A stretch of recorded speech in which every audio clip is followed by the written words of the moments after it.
Good afternoon, everyone. It's Jazz again.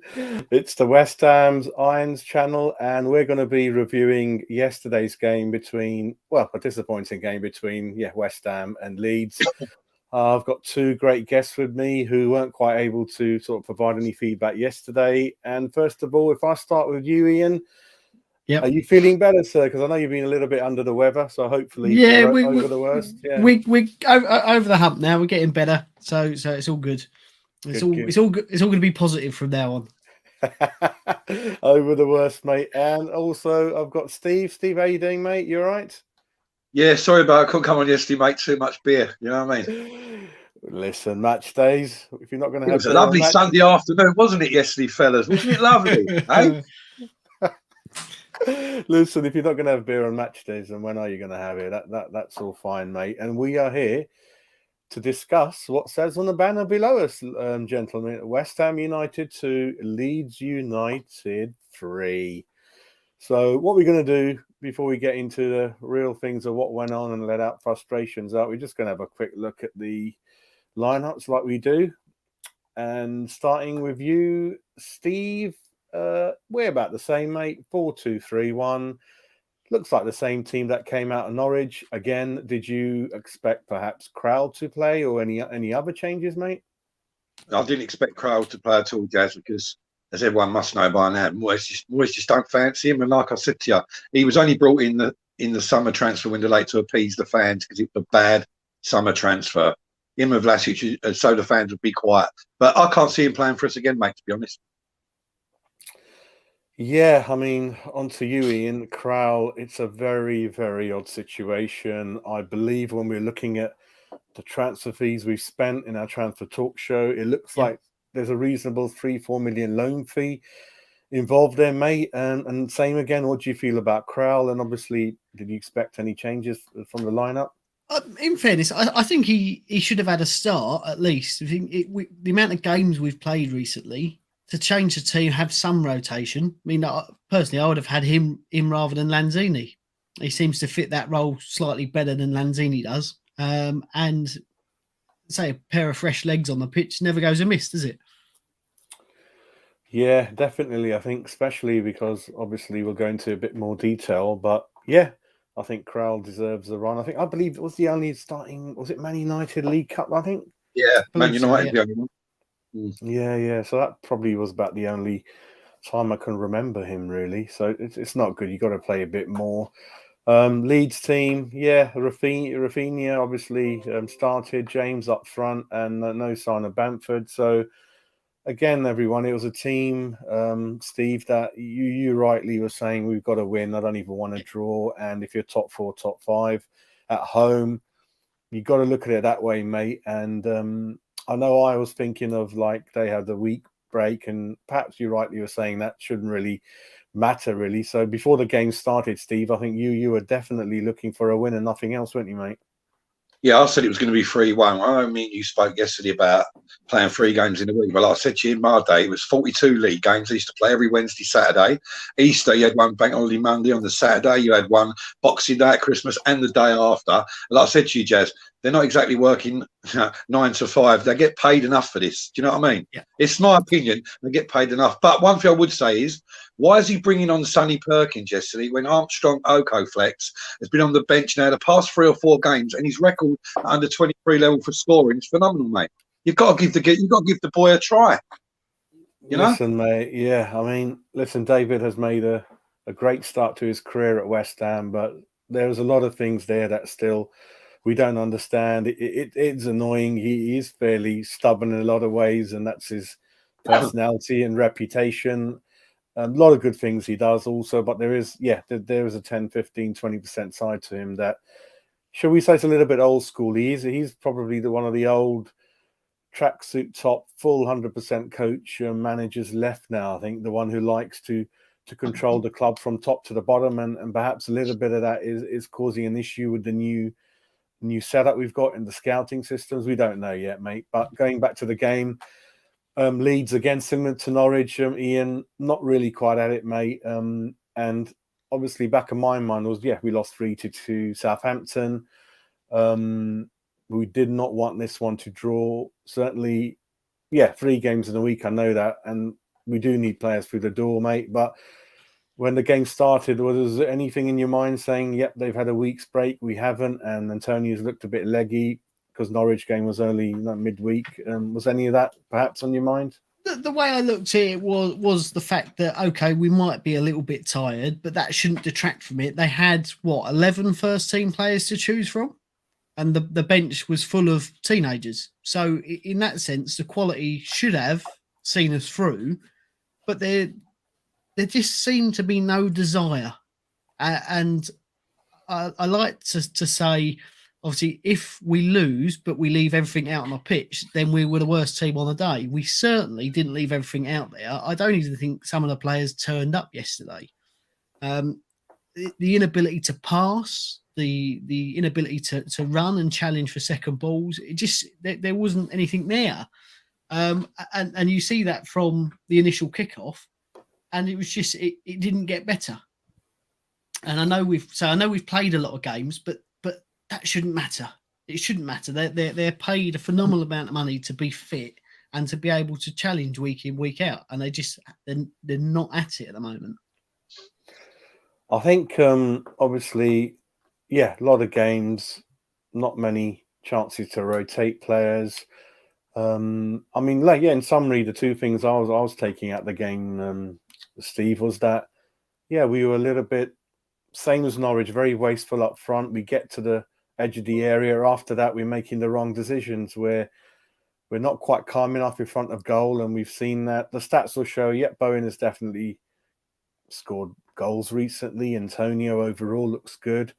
But then you got to look at how many chances go begging, and only we know that. We're in the ground, and we know.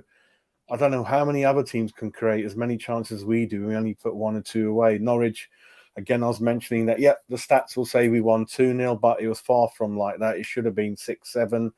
They hit the post, would have been 1-1. We got that second goal very late on. So it's a bit of a story building up. And the game, for me, especially for David Moyes' type of team, was far, very open, Steve. For me, it was like, I didn't know who the home team was, didn't know who the away team was, Steve. And when you're watching it unfold, especially the first half, what were you thinking, mate? Like the pattern of play and our tactics? I just couldn't believe what I was watching. I mean, in my opinion, if we got someone, I would never play Diop again either. That he's just useless. Yes, he doesn't concentrate. He doesn't see the easy pass. I mean, the first season he came to us, he was like a beast. But now, I think we get someone in with quality, then we should get rid of him. Definitely in the summer, Diop. I don't know what you think. I think when he first came, mate, he looked very good, even to the sort of standards that Mourinho was saying. You've got a beast there on your hands. He had everything. He was fairly tall, had strength, and he's at the age where I was thinking, we paid 20, 23, 24 million because we think he's going to get into the French squad, mate. And if he did that, then the price will, at a minimum, would double, really. I don't know what's happened after that. What I see in him, you don't have to be super fast or super strong to be a really good centre-half. We've seen that in history. We've seen that with our great Bobby Moore. We've seen that with people like John Terry. You just need a little bit of. But you know what, Jazz? Even when Bowen, even when I was watching yesterday, even when Bowen equalised, I just had that feeling it wasn't going to go our way. Do you know what I mean? It's a little bit intelligence is missing with Diop. I don't know if you agree. He can't read the game. His positional sense is wrong. I don't know who's commanding that back four. I thought Dawson would, but them two together is a recipe for disaster. When all you have to do, Ian, is just throw a ball in there, and and they're looking over. Are you going to pick him up, or am I going to pick him up? I think the biggest problem we've had this season is Zuma getting injured. I think if you had Zuma and Diop in there, Zuma has got that sort of the ability to read the game and put an arm around Diop and tell him where he needs to be. He's a bit more of a leader than Dawson is. And I like Dawson because he runs into the box like a freight train for corners.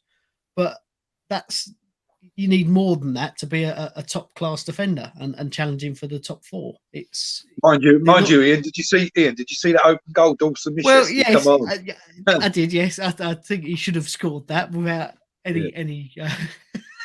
There's no doubt about that. But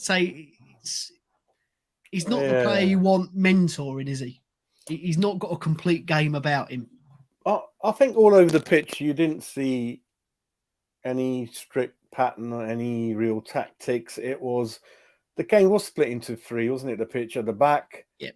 they're all over the place. And I'll include most of that. I think it was one of the goals. Kufal is not even in the picture. I don't know what he's gone walkabout. Oh, he was terrible yesterday. Sufal was terrible. His positional sense, he was going walkabout. For the first one, Cressy wasn't quite in there tight enough. The others, I mean, it could have been 5. One was disallowed for offside. They hit the post on the free kick, and here's my chance to have a go at Fabianski again. He didn't move. You just need to pick one corner with him, and it's a goal. And I thought you need to protect one side, and then you move to the F if the ball doesn't. And he just stands in the middle, mate, and you will not move.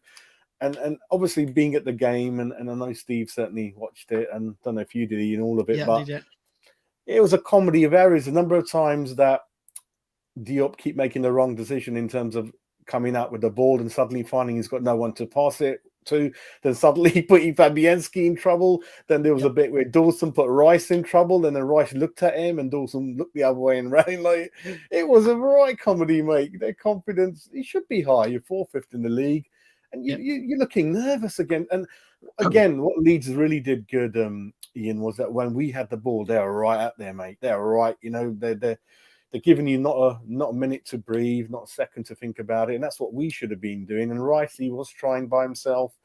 It was just. What makes it worse, Jazz? Sorry, what makes it worse, Jazz, is Leeds are a poor side, mate. You know what I mean? Mate. They are. And when we did try to sort of open them up, which we did on the same occasions they did. Look at the stats: 15 goal attempts from us, 18 from them. 5 on shot from both, and you can see it's a very open game. There's no discipline going on. It's a bit like a school playground game. Like, you come at us, we come at you. It could be 10-10, it could be 9-9. And when we did show intent to get to the final third, they were opened up, mate, over and over again. They were opened up, and if I remember 1 or 2 of their goals, Steve, it was from set pieces from the corner. Again, no one knows who's picking up. We were just looking at each other, weren't they? Like Ian was saying, if Zuma and Ogbonna would have been there, mate, we wouldn't have let them goals in corners. Yeah. No way. Yeah. I mean, but with Lauren Hardy at the back, what are you going to do? Do you know what I mean? Listen, with Lauren Hardy at the back there, shambles. That's Lauren Hardy, and I don't want to be cruel, but when Masuaku came on, him and Antonio were doing some things together, mate. I don't know what to make of them two, mate. But Ian, even though we kept coming back into the game, it felt like how long before they score again? We weren't going to hold on to the lead.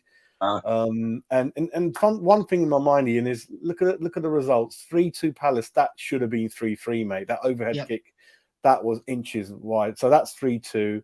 3-2 Southampton. 3-2 yesterday. I was telling Steve the old 1970s West Ham is back, mate. 5-4, 5-5, 6-1. Yeah. Do you know what the most frustrating thing about it is? When you look at that initial lineup, you've got Vlasic in there, you've got Fornals, you've got Lanzini, who are all technical players, good on the ball. Rice is good on the ball. And you've got Antonio and Bowen, who just keep running. But we couldn't find our own players. The simple passes from those technical players who should be able to find a simple pass, quick 1-2s, basic footballing, they were unable to do it. And that's the frustrating thing. If they'd say found their passes, I think we would have romped that game 4 or 5-0. But the fact that every time we got the ball, we just gave it away straight away with a simple ball, it just, I don't understand. I don't know whether it's Moyes playing the same team into the ground to sort of say to the ball that I need some money for some extra players. He's gambling. He's gambling, mate. He's gambling. That's what he's doing. I think. Go ahead, Ian. Sorry, mate. Yeah, I just say I don't know. Our bench is weak, isn't it? When you look at it, who do you replace in the first team? I get that, but in the same sense, how can we not play simple balls and get it to our own players? And why can we not pass to our own team? Coming away from the game, I didn't notice Lanzini too much. I think he did 1 or 2 bits of skill, I remember. Apart from that, whoever plays next to Rice, I never noticed them. It's really weird. I know we can say, we missed Souček, but I don't believe in that. I don't think Souček has done anything this season, and I don't know if it's what David Moyes has said to him. I don't know, mate. But I don't notice Souček in the whole game. He just runs and runs and runs, but doesn't really make a block, pass, tackle. I don't notice. So all I see is Rice, mate. I see 10 Rices on the pitch, at the back, at the front, just trying to do. He's Superman, mate. I don't notice anyone next to him, and that's why I keep on saying, God, mate, Ward-Prowse next to him, Matinho, Neves, someone like, oh my God, we'll be at another level, mate. Someone to help him. I don't know if you still feel like, Lanzini. I mean, did you notice any of you lot? What was he up to yesterday? CDM, not quite there, was he? Really, every game you can't play an attacking midfielder as a CDM. It doesn't work. He's not got the ability to read the game and to intercept the balls like that. You put him in the final third and let him ping some quick 1-2s off with people. He does really well at it, and he does pop up with the occasional goal. But to play him at CDM, it's a joke, really. I think it's a joke. I think he's very tiny, and obviously Leeds are quite strong, aren't they? Yeah. Powerful and fast, and you're not really gonna sort of. No, he's probably going to get pushed away easily, isn't he? When you think about it. Mm. That's it. What about you, Steve? Did you see any good things from Lanzini, mate? Didn't even know he was on the pitch, to tell you the truth. Just what he did. Didn't see him. Didn't see him. Yeah. What I would say is what you normally say, Jazz, about Antonio. He just drifts out on the wing too much. He's a winger, and he's not a striker. And I'm a bit controversial. I keep on saying to Jazz as well, Ian. Anyone who thinks we don't need a striker is delusional, mate. We've been after one for 2 years. Yeah, all this board is after is loans, mate. They're just cheapskates. That's all they are. Well, I was hoping with the new guy coming in, that injection of money, they may have given him something to spend, but it doesn't look like that's going to happen at all. And also, what's Rob Newman up to? What's the point of Rob Newman if we ain't getting no players in? Do you know what I mean? Yeah, let's see what happens, mate. It is what it is. I mean, first half, 10 minutes. Jack Harrison scoring a hat-trick. Come on, bloody hell. Do you know? That kind of says it all. He was given abundance of space. And I know a lot of fans after the game, Ian, which looked like a good idea, but hindsight is, three at the back, mate. Creswell wanted the centre-halves to help the other two. Yep. Bill and Ben, whatever they call the flower pot men. and then Kufal as a wing back, and then perhaps I think Fredericks is injured again. He can't get 1-2 games out of that lad. And maybe that would have given him, wasn't he? Was he? Okay, then give more protection. Because if two of them are, you got to just put one more next to them, I suppose. That's easy. But then if the game started and we looked at that lineup, the fans would have said, what? Leeds need to stick 5 at the back. So I don't know. Yeah. Well, what's happened to Johnson? Is he out injured again, or is he? Hey, he was on the bench yesterday as well, Ian. Why is he not playing? I know. I'll tell you what, I don't know about you boys, but I would put him back in the team in place of Soufal at the moment, because Soufal to me yesterday was crap. It was crap. I agree. I would do exactly the same thing. There's the bench for everyone. Alessi, Areola, Fredericks, Johnson, Krau, Masuaku, Okaflex, Perkins, Yamalenko, and then we're missing, Zuma, Souček, Ogbonna, Noble, Benrahma. So Shane Noble's not available. Yeah, he could have perhaps been okay, actually. I'll tell you what, we miss Benrahma. I know he has his in and out games, but to me, he might have made the difference yesterday. I think he's missed already. Only in my opinion. Yeah. Yeah, he certainly got a spark in him, and I think perhaps he would have found a little bit of space in that game yesterday to do a bit of damage, and he's got a good goal in him as well, hasn't he? Yeah, so let's hope they get beat on Thursday. Come home. So what I know of the Harrison, I thought Krezi could have tucked in a bit more, and then obviously Fabianski just kept putting his hand up for every goal let in, thinking it might be offside, but it wasn't. Antonio got booked for a late challenge. Mike Dean again. Everyone's worried with Mike Dean's. What he's like. You don't know what colour he's going to produce sometimes. Jazz, what's your opinion? Sorry, buddy, mate. What's your opinion on Harrison's last goal? I thought Fabianski was slow to come out, mate. Yeah, he was. Yeah. I think another thing I've noticed with Fabianski, again, I could be being really, really harsh on him, is when he does make a good save, you find, like in the Brentford game, it goes straight out, doesn't it? And the rebound goes in. I know Phil Parkes always used to say, if you can catch it, which is very, very hard, you can't beat it. But if you can at least push it to the side, that's even better. So a lot of the time, Fabianski, great shot stopper, but then it goes straight out again and into the danger zone and rebounds in. I think one of the goals was a bit like that. Antonio, mate, I mean, like I was saying to a lot of the people, Norwich game, I noticed he was definitely not the striker at Norwich. So I know it's good to interchange like the front four, but yeah, just not sure what we do game to game. I mean, he loves to be on the wing, crossing it in, just walking around, and Bowen is perhaps a bit better at being more central. And so what I've noticed, two things, Antonio, he's the bigger man than Bowen, but he doesn't jump for the ball, and fans are going nuts. He doesn't jump for the ball. Bowen was winning a lot of headers. So for me, great situation would be we get a really great striker in there, and then Antonio, Bowen, and one of the others like Benrahma behind that main striker. So you get the best of both worlds. So Bowen can easily interchange with that main man, but most of the time you got a striker who knows how to position himself and make those runs where the world-class strikers out there, Ian, are the ones where the ball hasn't gone there yet, but they're going to gamble. They're going to go in that area, and what you're Antonio, going to make that run. You're going to make that run, position. And it always looks like, God, why is that classy player like Anelka has got so much space? It's because they're class above. Antonio, you can see someone like Bowen running towards the area, looking for Antonio to make himself available. What's Antonio doing? He's very close, sandwiched between two defenders. You can't give the ball to him. That happens out on the wing. Happens time and time again. And you've got to put it right on his head, and then he'll score. He will not make space for himself, and that's the kind of thing I'm noticing about him. I don't know what you think, mate. Yeah, no, I totally agree. I think he's a very physical player, and he is getting doubled up on, which then leaves space for those players in behind. And the only one making the run is Bowen, which is why he's finding the net at the minute. If you put him in a pair, a sort of strike partnership, maybe he would do better because it would give the other striker a little bit of space. But then you've got to have the quality balls coming into the box. And he's got to stay in the box for that matter. From what I thought yesterday, is every time we had the ability to put a ball in the box, there was no one there because Antonio's out on the wing again. He's on the wing, and yeah, go ahead, mate. Yeah, go ahead. That's what I was going to say. It's just he is a natural winger, and he's a very good winger. We've converted him sort of to a striker. It wasn't that long ago he was playing right back for us, but he's done well. But we need sort of that person who's got that instinct to find the back of the net without having to fight for it. That sort of natural goal scorer.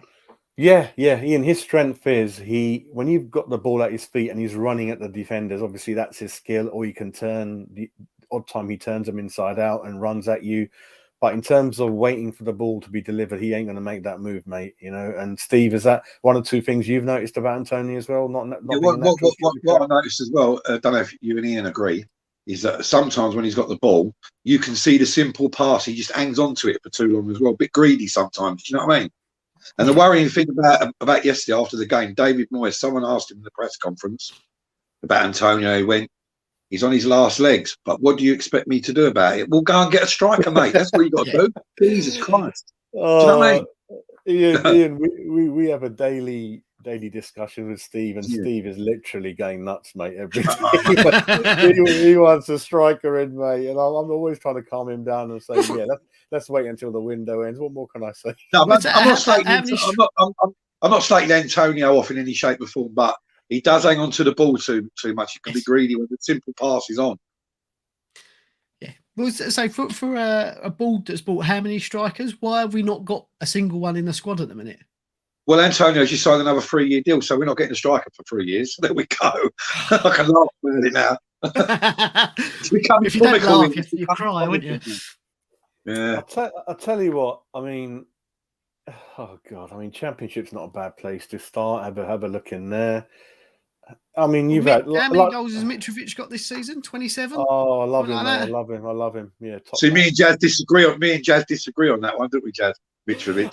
No, I think you're what you say. I do hear that we're perhaps 2 years too late now. Yep. But I think even on the bench, mate, Mitrovic on the bench, he doesn't get injured too often. He takes penalties. He can play on his own up front, which he does. Have a check his Serbia international record out. It's well up there, 1 in 2 goals. I think even as a second, bring 2 of them in. We need 2 strikers, Steve. Don't think about 1. Get 2 of them. Bring them. Yeah, but they should have had this plan. Right? All we get from Moyes is, we're looking, nothing's happening. This should be. We never got a striker in the summer. This should have been planned months ago. You know, October, November to get it right. You know, I think sometimes you're glad that perhaps we didn't buy certain players. I don't know what's happened to Armstrong at Southampton. I know me and Marzi were jumping up and down about him. The guy at Palace from Celtic, I'm not sure about him, Ian. I'm not sure. Edouard. Yeah. You got the one from Blackburn as well. Blackburn. Armstrong, well, yeah, the Armstrong guy went to Southampton, wasn't it? Yeah. I'm not No, I sure mean, you got the about other one there now. Was it Berreton Diaz? Yeah, Berreton Oh. Diaz. Yeah. But again, he's had half a good season. Is Yeah, they want it 30 proven million for goal him. scoring? Yeah, it's not necessarily going to transpose into the Premier League. A bit like Edouard at Crystal Palace, tearing up the Scottish League, but it just shows how poor the Scottish League is, because he's not doing that in the Premier League, is he? Yeah. I think what the board can provide and what David wants is perhaps not in alignment sometimes, because I think perhaps those players are a bit more expensive. I'm not sure. Yep. And how often are you going to find someone like Kufal I mean, we have a go at Dawson, but for 2-3 million. And the thing with Dawson is it's not his fault. He's a squad player. You cannot play him in the Premiership week in, week out. It's not his fault. Coming on as a sub, closing games out, brilliant. But if you can't rely on him, and you've got to look at the picture where any other club have lost their first centre half pairing. That's a big loss, isn't it? That is a big loss for anyone, and we're suffering for it. The other thing was, I don't know if you remember, Steve, Craig Dawson's header when it was easy to hit the target would have gone in. Oh my God, he just flashed it wide, didn't he? Well, do you know what, Jazz? It's not being funny. Even you would have scored that after a few Captain Morgans. Do you know what I mean? I think so. Ian, did you remember that just before half time? I think it was. I do. Yeah, it was. Yeah. Well, you texted me. He texted me at half time and said, "Did you see it, Steve?" I went, "Yeah, he missed that. I don't know." And the other one that should have been a header, which he did with his chest, was Jared Bowen, right at the last kicks of the game. Oh, I'll let him off for that one. I can't have a go in too much. Can't have a go Bowen too much at the moment after what he's been doing. But yeah, I think he will be disappointed with himself with that chance, because it was just begging to be put in the back of the net, wasn't it? But well, I'll tell you one thing: if he went down on Danny Dyer, he wouldn't have fucking missed, would he? Hey. I'll tell you what, though, when I saw it when I got home on one of the channels, even the commentator said, "Oh my God, you just had to head it in. Why is he trying to chest it over?" And he does that time and time again. How many chances just go an inch there, hit the post, hit the bar? I mean, Norwich, he put too much weight in it again. It hit the bar, didn't it? It went over.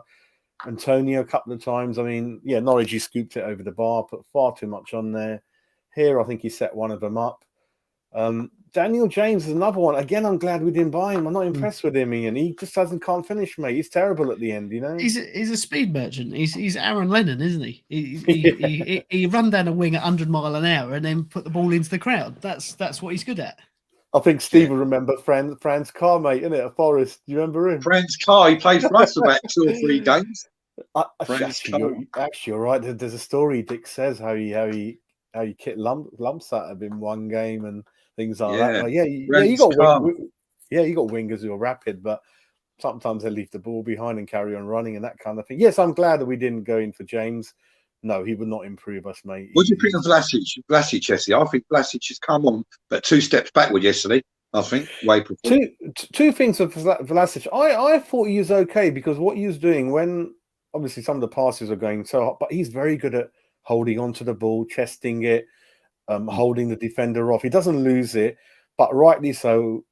Listening to people like you, what they're saying is, being one of our record signings, you've got to do more than that. You've got to get the ball, run at the defense, create, score, and he's far away from that, mate, at the moment. And I can't see too much change going forward. And perhaps we've made a mistake with that one, Steve. That's I'm going to make your day now, Jazz. I'm going to make your day now, and I'm 100% behind you on this point that you always make. Yeah, to me now, Areola's got to start. I'm with you on that one. Yep, I'm with you on that one, mate. Yeah, I mean, I know there's a few have a go at me saying, I think you're right.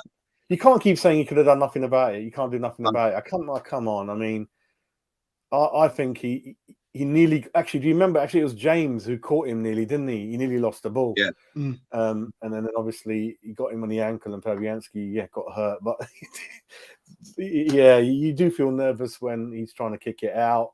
He's constantly putting the fullbacks in it because he just rolls it to the side, and then the defenders He don't come on his box. He don't come on his box properly either. No, and if you remember Areola, he's very vocal. So a couple of times the defenders must have forgotten who's in goal when you play the cup games. Yeah. And he said, "Get out there! I'm coming for it, mate. Don't just hesitate. It's my ball. You go out." And yeah, obviously he's 34, 35, and new contract for him really shouldn't be. We should be looking certainly retain him as a coach, but we've got to think like Frankie saying. We've got to act like a big club, buy the big players, think, and perhaps he was annoyed. Why? Yeah, a lot of fans were annoyed. Ian, how do you feel about the Arsenal Spurs game? I haven't asked you, but listen, we're fuming, mate, with what's going on with the league and stuff like that. Yeah. I personally think that if you can't field a team with the youth setups that these clubs have got and the size of the squads, then you should have to forfeit the game. It's a 3-0. It goes down as a 3-0 loss. And how quickly would you see every team fielding a decent side? It's just silliness. You get. Are they going to have to play all their games in the space of 2 weeks, and then they'll moan about fixture congestion? I mean, I think that's what Leeds done, to their credit, mate. And it's one of my thoughts in the comments. I should have praised Leeds a bit more than I did. I'm always just focused on our lads, and I should really say it. And yeah, hats up to them that they had players on the bench that we didn't know who they were. And Bamford was missing, and one or two other things, so that was good. And they brought a huge support as well. That they do. I mean, they're only here last week, weren't they? It's a long way down, 9,000 last week. Probably took the whole allocation yesterday.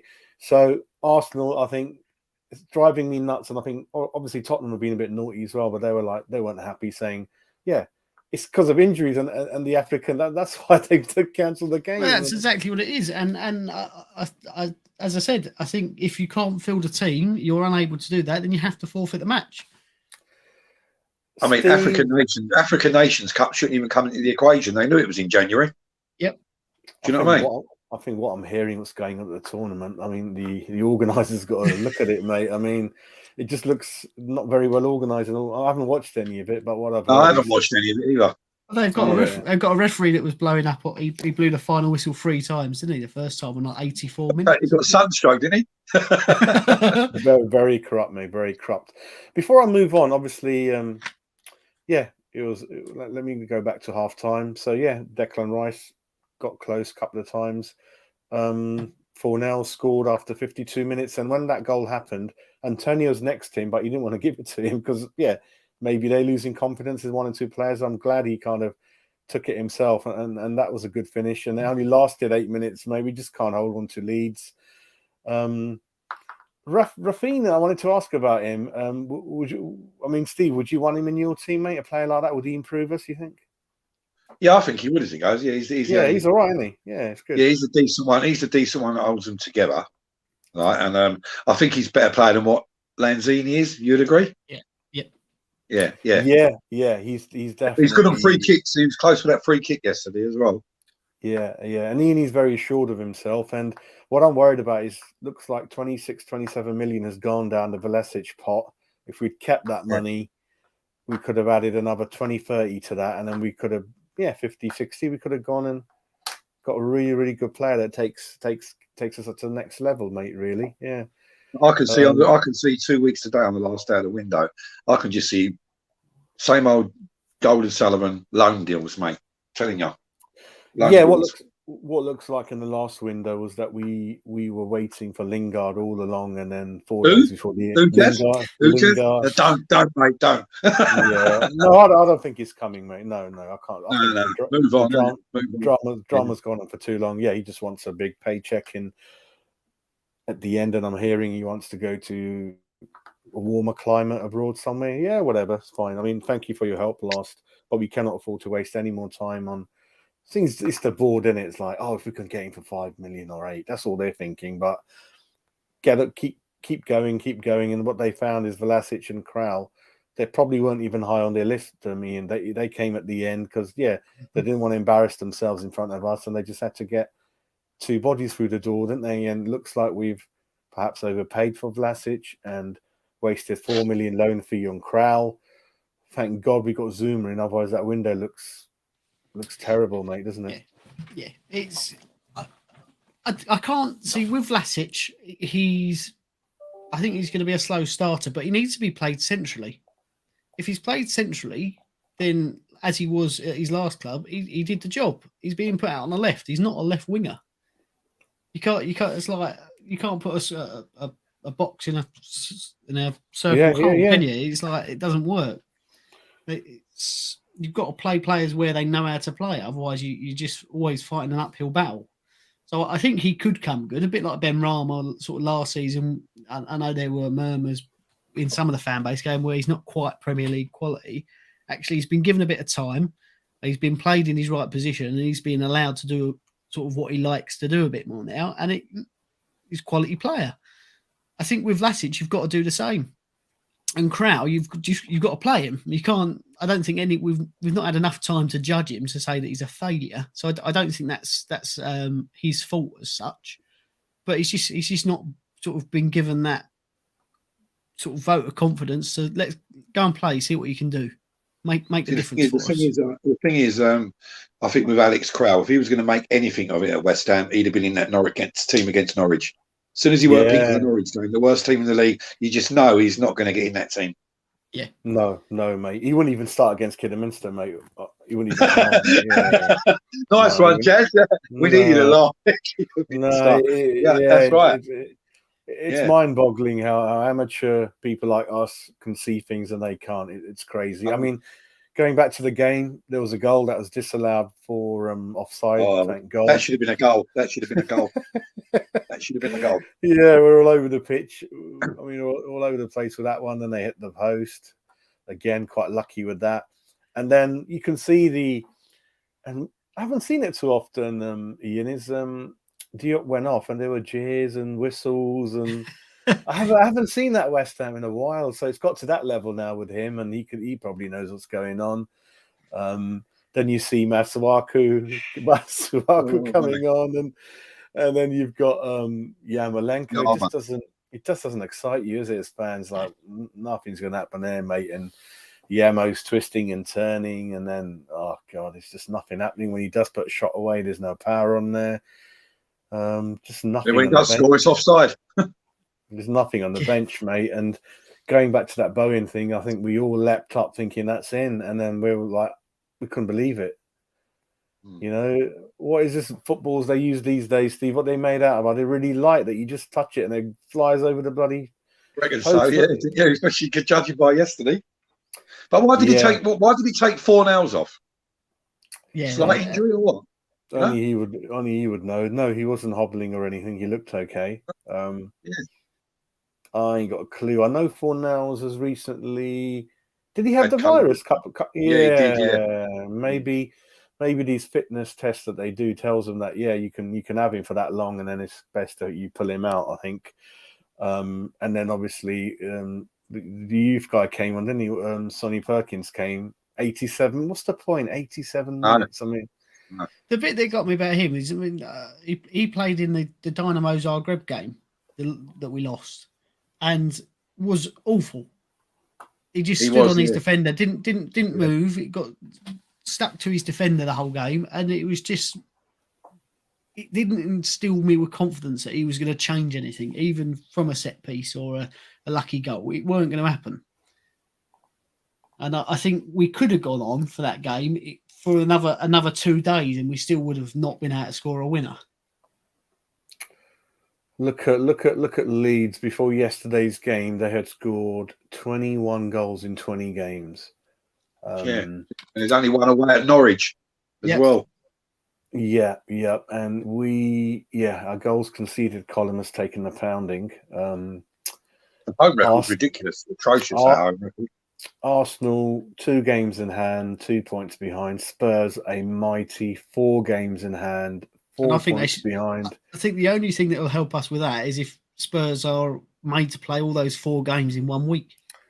But Ian, what it is, they know exactly what they need to do now. So your mindset's different. It's not fair. You know that extra 5% gear, knowing that you do so and so, you'll get in that league, in that position. That matters as well. Yep. They know exactly what they need to do now to end up where they could be. So if everything goes against us, then even Wolves would be in the same points as us. So you're looking at 8th place, really. So we've Yeah, we gave away, was it 2 points at Brighton, late equaliser, couldn't manage Southampton. Yeah. Southampton, Leeds, and it's Brentford. about managing. It's about managing games, and one or two things Frankie was saying that when you're thinking like a big club, yeah, you got to manage the situations. Perhaps we don't. Again, we don't win too many fouls because we don't go down. When we're winning, we don't close the games off enough. And then I'm thinking, God, do we need to score 4 goals to win a game with our back 4, back 5? You know, is it got to that level? But honestly speaking, I mean, I did ask everyone that as well. I mean, Ian, your feelings today, where do you think at the moment we'll finish, mate, end of the season? If we carry, if Zuma doesn't come back soon and we don't get a striker, I reckon we'll finish 10th. As low as that? Wow. As low as that? I think, if I'm honest with you, I really do. I think at best it's 8th. I think the teams below us will start to play. Everyone's got games in hand on us. And I think if we lose a couple on the bounce, the atmosphere in the stadium will turn once again. It will become a toxic place to play, and we won't win a single game there again this season. I just think if we don't rectify it quickly, it will just get worse, and it will be a very steep drop off. What I will say is I preferred it when we were massive, if I'm honest. We peaked after the Liverpool game. If you looked at that league table, we were flying, mate. As fans, as a team, we were even, I would say, Arsenal was nowhere near in the picture at that stage. We were 3-4 points clear. Yeah. And we typically West Ham, I mean, Steve would know this, that West Ham used to be known that we come down like the Christmas decorations, wasn't it, Steve? We were always top 3. I mean, I even remember the 83, 84. We won the first 5, Steve. You remember? Played 5, won 5. And then we drew and won again, and then after that we.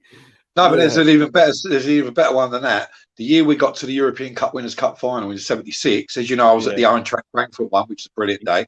The start of that season in '75, before the European Cup Winners' Cup run, we was top in October. Yeah. Then when the European run started, then we ended up 5th from bottom. Yeah, I mean, I don't know. Sorry, Ian, show me age now, mate. But yeah, I don't know if it's the pitches, mate. But funny enough, you say that, Ian. You look at Leicester in 10th. Yeah, 4 games in hand, and 12 behind. I'm not saying going to win the bloody 4 they got in hand. No way. No, but so they've had a bit of a rocky time because they've had a lot of injuries to key players, and you think they're coming back now, and that team will only get better. I mean, what let's just hope Leicester win on Thursday. They've got Tottenham at home anyway. Well, that's the. Do you know the one fixture I'm concerned about is Kidderminster. That's a huge banana skin for us, I think. We won't lose to them. No. I mean, Ian's got a point in terms of you don't go to those type of grounds, do you? I don't know what the ground looks like. It's probably going to be very close to the pitch. They might dig it up deliberately, which they've got every right to do. So we can't even play it on the floor. You better not play kids that day. I think he will though, because that's a given. It should be a given as a fixture, but that's going to be the biggest game for some of those Kidderminster players ever. That's going to be the pinnacle of their career, isn't it? We played them in the 90s, Ian. Do you remember? We only beat them 1-0 there. Lee Chapman header. 1-0. I was only a young chap then. I remember that we played. Yeah, I remember sort of Aldershot, Farnborough, Wrexham. I remember getting beaten at Torquay 1-0, 89. Torquay in 1978. Yeah, I remember that. No, this happened in 1989. Maybe it happened twice then. I don't remember the 78 one. 89, I remember 90. Yeah, got done. These fixtures, before we close off, everyone, even they're not bad, are they? I mean, United away, they're not really that good. Kidderminster, we mentioned, Watford at home, Leicester away, Newcastle at home, Wolves at home. There's still a lot of games we need to pick up points from, really. So it is what it is. We'll probably beat Man United on Saturday. Our away record, 1-6 drawn 2, lost 3. Our home record is diabolical, but the away form's good. But you say that, but in United, they somehow won at our place, and they're always up for it in our game as well. Oh, Ronaldo will be back Saturday and he'll get an hat-trick, Jazz. You watch. He's had a nice rest, mate. You know, he's had a nice rest, and he'll be fresh for that game. I think something needs to happen in the window because the fans are losing it a little bit at the moment. It's a silly thing to say, but we're not in a good place. Even we're not happy. we're just worried that we're going to slip and lose the momentum we've had. Go get Arthur. Go get Arthur for 15 million. Mr. Cabral is better than the Arthur we've already got.